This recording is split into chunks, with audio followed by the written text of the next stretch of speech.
Hello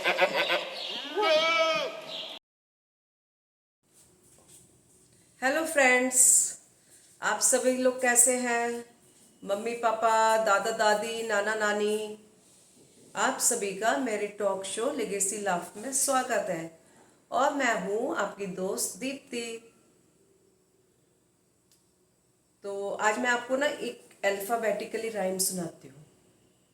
OBBG, TPOG, PKIG, UPOG। आपको ये कैसी लगी? आप देखिएगा कैसी है ये। चलो मैं आपको एक ना अपने बचपन का एक किस्सा सुनाती हूँ। जब हम छोटे थे तो हमें याद है हमारे यूपी में ना लाइट बहुत जाती थी। और जब हम शाम को खेल के आते थे घर पे तो हमें होमवर्क करना होता था स्कूल का। तो बिना कैंडल लाइट के तो वो हो नहीं सकता था, तो हमको एक एक कैंडल पकड़ा दी जाती थी और एक कैंडल में ही मैं और मेरे भाई दोनों होमवर्क करते थे। तो होमवर्क करते थे तो करते करते जैसे ही होमवर्क ख़त्म हो जाता था तो हमारे हाथ में पेंसिल होती थी, तो हम उस कैंडल से भी थोड़ा खेल करते रहते थे। थोड़े मच्छर आते थे, कीड़े मकोड़े आते थे, तो बस उसमें ये रेस लगी होती थी मच्छर को पहले कौन मारेगा। तो बस कुछ नहीं, मच्छर को मारते मारते एक दूसरे के ऊपर के भी मच्छर मारने लगते थे। और फिर जब मच्छर मारते थे एक दूसरे के ऊपर तो फिर बस कुछ नहीं, गाल पे भी एक दूसरे के थप्पड़ पड़ जाते थे। तो ऐसे ही करते करते फिर हमारी बॉस दीदी आती थी, वो भी हमें एक एक थप्पड़ मार जाती थी। बट उनके थप्पड़ का हमारे ऊपर थोड़ा कम असर होता था। उसके बाद आती थी हमारी मम्मी, जब हमारी थोड़ी ज़्यादा लड़ाई बढ़ जाती थी और वो भी हमें दो दो पेल जाती थी गालों पे, जो आज तक याद है बेटा, बड़ा गाल लाल लाल हो जाते थे।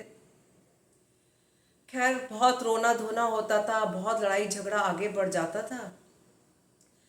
उसके बाद आती थी हमारी दादी कि भाई क्या हुआ।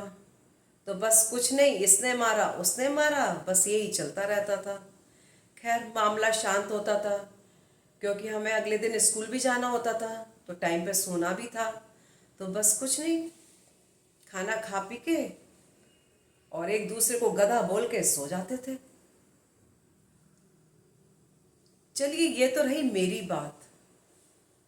हमारी बात मुल्ला नसरुद्दीन के बिना कैसे रह सकती है? तो चलिए मैं आपको ना आज एक कहानी सुनाती हूँ बढ़िया सी, मुल्ला नसरुद्दीन और उसके गधे की। और कहानी का शीर्षक है मुल्ला नसरुद्दीन और उसका पड़ोसी। एक बार की बात है, मुल्ला का पड़ोसी, जिसे मुल्ला बिल्कुल पसंद नहीं करता था, वो मुल्ला की मुल्ला के साथ मजाक करना और उसकी इंसल्ट करना, उसके बहाने ढूंढता रहता था कि मुल्ला कैसे भी मेरे और मैं उसके साथ मजाक करूं और उसकी इंसल्ट इंसल्ट करूं। और उसे ये करने में ना बहुत मज़ा आता था, बहुत ज़्यादा मज़ा आता था। तो ऐसे ही एक बार मुल्ला और उसका गधा रास्ते में जा रहे थे और उसका पड़ोसी भी उसे वहीं मिल गया। पड़ोसी जब मिला तो उसने पूछा मुल्ला को, और भाई मुल्ला, तुम्हारे और तुम्हारे गधे के क्या हाल चाल है?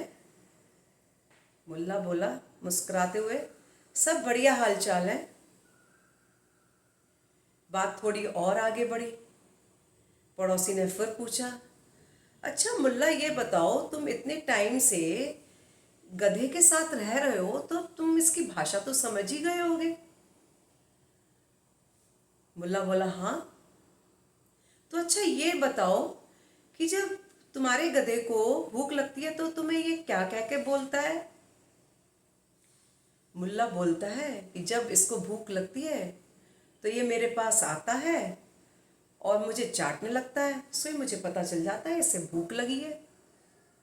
पड़ोसी ने बात को कुछ थोड़ा और आगे बढ़ाया। फिर पूछा, अच्छा मुल्ला ये बताओ, जब तुम्हारा गधा उदास होता है तब तुम कैसे पहचानते हो कि ये उदास है?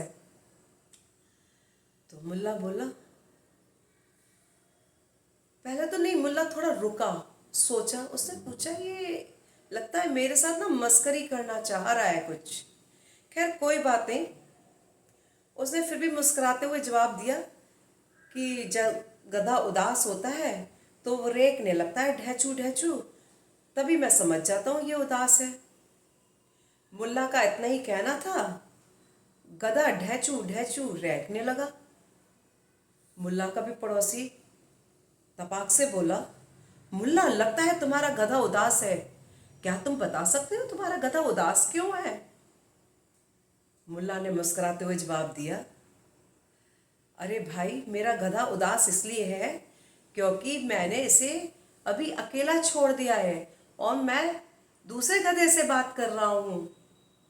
मुल्ला का जवाब सुनकर पड़ोसी के चेहरे का रंग उतर गया और वो अपने घर की तरफ चला गया।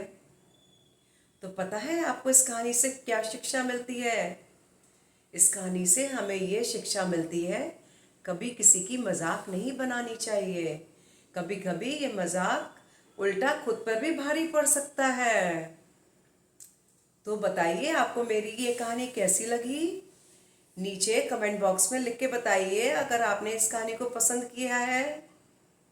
और अगर आप मुझसे और किस्से कहानियाँ सुनना चाहते हैं तो मेरे को लाइक शेयर एंड सब्सक्राइब कीजिए मेरे चैनल को, और मुझसे जुड़े रहिए। Thank you so much. Bye bye.